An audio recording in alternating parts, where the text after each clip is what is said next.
भगवान श्री राम इस पवित्र भूमि पर क्यों आए? तो तुलसीदास जी लिखते हैं कि जब जब होए धर्म की हानि और बाढ़ी असुरी अधमय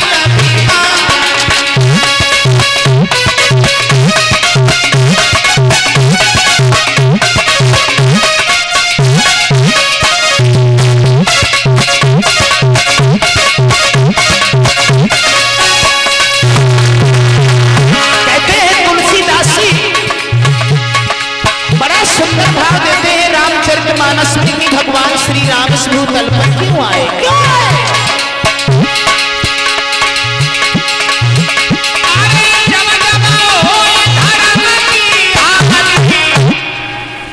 बाढ़ असुर अधमय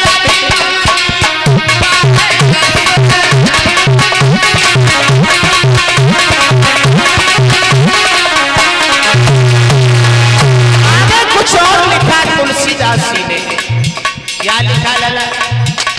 तब तब धरे प्रभु विविध शरीरा हरे नाथ मम सज्जन पीरा।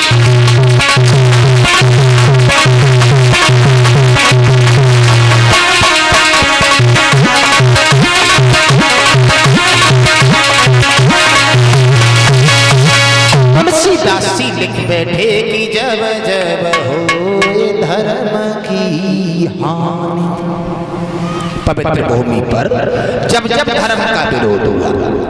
परीक्षित जी दूसरा विद्वान कहता है कि भगवान इसलिए नहीं आए। किस लिए आए? भगवान के अवतार का कोई दूसरा कारण है। क्या मतलब? हाँ सही कह रहे हैं, भगवान के अवतार का दूसरा कारण। परीक्षित जी भगवान के अवतार का दूसरा कारण क्या है? कि नारद श्राप दीन एक बार, यानी नारद बाबा ने एक बार नारायण भगवान को श्राप दे दिया था। परीक्षित जी अब नारद ने नारायण को श्राप काहे को दे दिया? क्यों दे दिया? क्या कारण था? परीक्षित जी क्षमा चाहेंगे। एक बार देवर्षि नारद बाबा ने हिमालय पर्वत पर तपस्या और इतनी कठिन तपस्या की कि नारद के शरीर के ऊपर मिट्टी का ढेर जमा हो। चींटी इस कान से प्रवेश होती है, इस कान से निकल जाती है। नारद बाबा परीक्षित जी तपस्या कर रहे हैं। इंद्र का इंद्रासन हिलने लगा, गद्दी जगमगाने लगी। इंद्र ने विचार किया, भाई बा अगर नारद की तपस्या पूर्ण हो गई तो हमारी गद्दी गई। नहीं भक्तों, एक बात और बताएं, ये जलन की भावना जो है ये पहले से ही चली आई है। पहले भी जलन होती थी देवताओं में, जब देवता कोई दूसरा यज्ञ किया करता था, कोई भजन किया करता था। आज भी जलन है परीक्षित जी, तुम्हारे सुख से, दुख से नहीं, सुख से। अगर तुम दुखी हो जाओ तो लोग बड़े प्रसन्न होंगे, और तुम सुखी हो जाओ तो लोग बड़े दुखी होंगे। इस संसारिक रीति है, और लोगों ने इंसान पर उंगली उठाना प्रारंभ तो कर ही दी थी। देखा आपने, लोग इंसानों पर उंगली उठाने लगे, फलाना इंसान बहुत खराब है।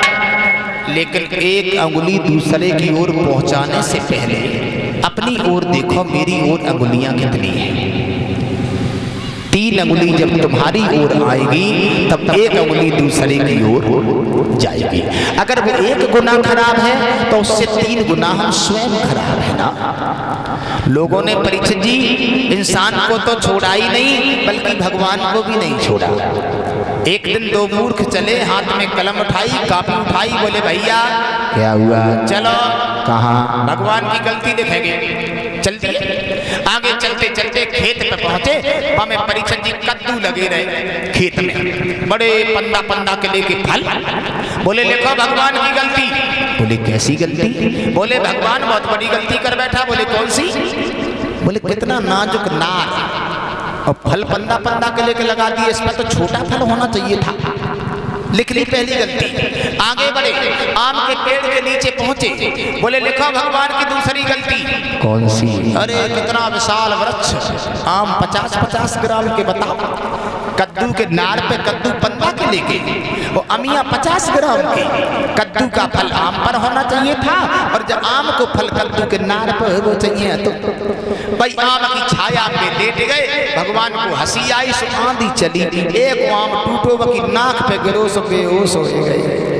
होश में ना आए 15-20 मिनट, होश में जब आए तो बोले भैया, बोले क्या हुआ? बोले भगवान की दोनों गलती काट दो। बोले काई कि जे बढ़िया रही जो अमिया 50 ग्राम की गिरी तो बेहोश हो गए, को कद्दू लगो तो अब विचार करो, आम की जगह कहीं 15 किलो के फल लगो तो वो गिर तो मर जाते। तो कहने का हमारा मतलब है प्रकृति जो करती है वो अपने हिसाब से बहुत अच्छा करती है। तो इंसान की बात छोड़ो, हमें आपको परीक्षित जी बड़े अच्छे समय से अच्छे जीवन को बिताना चाहिए। आइए परीक्षित जी, नारद ने भगवान नारायण को एक बार श्राप दे दिया था। नारद ने हिमालय पर्वत पर तपस्या की, और जब तपस्या की हवा चलना बंद पड़ गई, इंद्र की गद्दी हिलने लगी। बाजी वाह, इंद्र ने कामदेव को बुलाया। कामदेव कहिए महाराज, इधर आ, कौन सी बात है? अरे बात क्या है, हम बड़े परेशान हैं। कामदेव बोला महाराज कोई हमारी जरूरत है। बोले बिल्कुल, इधर आ, एक काम करो। कौन सी? काम ये करो, नारद की तपस्या को डिगा के। कामदेव बोला महाराज बहुत छोटी बात है। क्या कह रहे हो? हाँ हाँ, हम अभी गए, नारद की तपस्या को डिगा देंगे, अप्सराओं को लिया साथ में, गंधर्वों को लिया, और कामदेव परीक्षित जी नारद की तपस्या को डिगाने के लिए चल गए। नतीजा ये हुआ लला मृग की कामनी वहां जाते जाते लला सारी लीला दिखला डाली।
परीक्षित जी चला है नारद की तपस्या को डिगाने के लिए।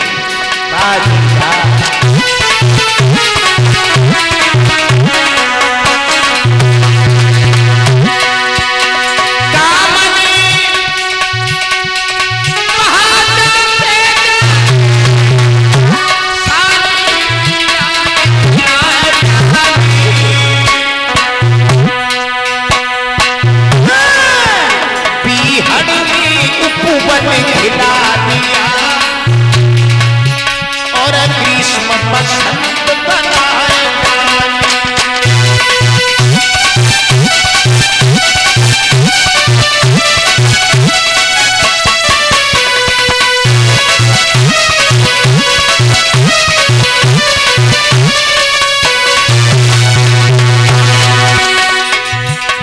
कामदेव परीक्षित जी नारद की तपस्या को डिगाने के लिए पहुंच गया हिमालय पर्वत पर। वाह भाई वाह, बीहड़ के उपवन खिला दिया। यही लग रहा हो मानो ग्रीष्म ऋतु आ गई हो।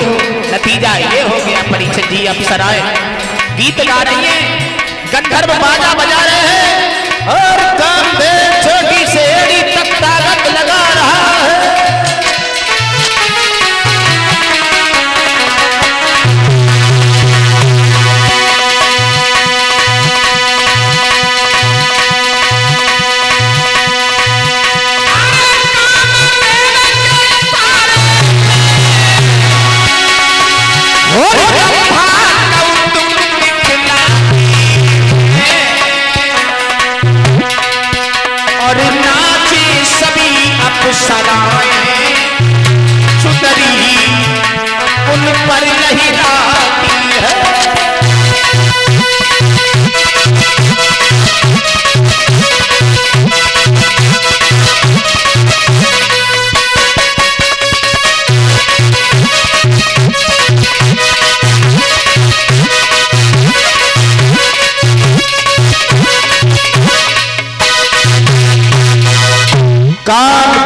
परीक्षा दी चोटी से एड़ी तक ताकत लगा।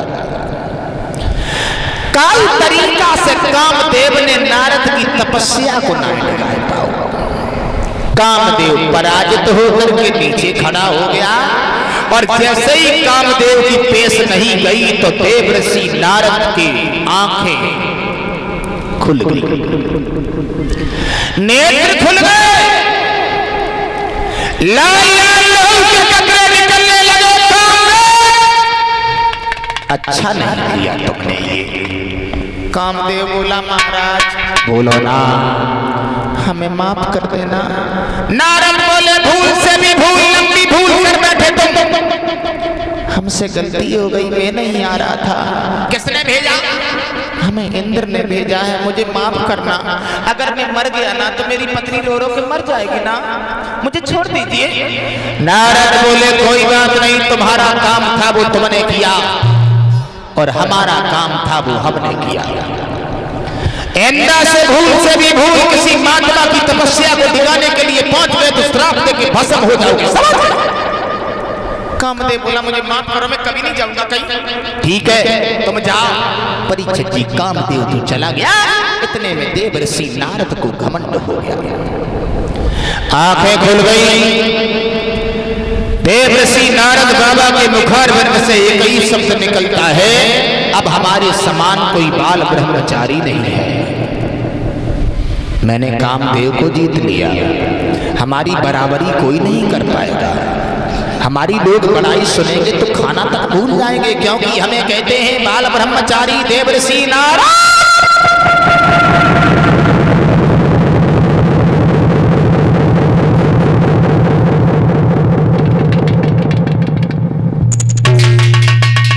नारद के मुखारविंद से परीक्षित की मैं का शब्द निकल गया और जिन लोगों ने कहा कि मैं कुछ हूं वो दुनिया में रहे नहीं।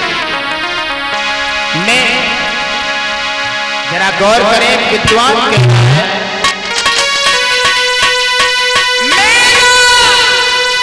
जो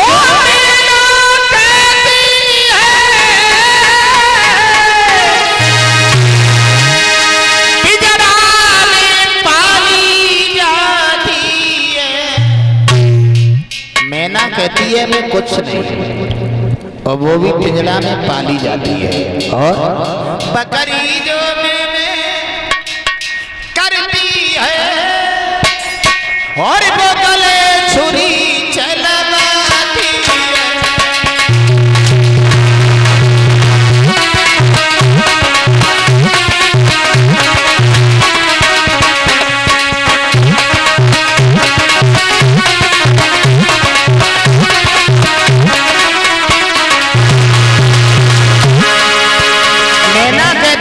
कुछ नहीं हूं बुजुर्गों, वो भी पिंजरा में पाली जाती है। जरा कवियों की कल्पना देखिए, मैं कुछ नहीं, पिंजरा के अंदर पाली जाती है परीक्षित जी। और बकरी के क्या कहती है, मैं उसके गर्दन पर छुरी रखी जाती है। वाह जी वाह।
बकरिया की आंत से तांत बनाई गई है।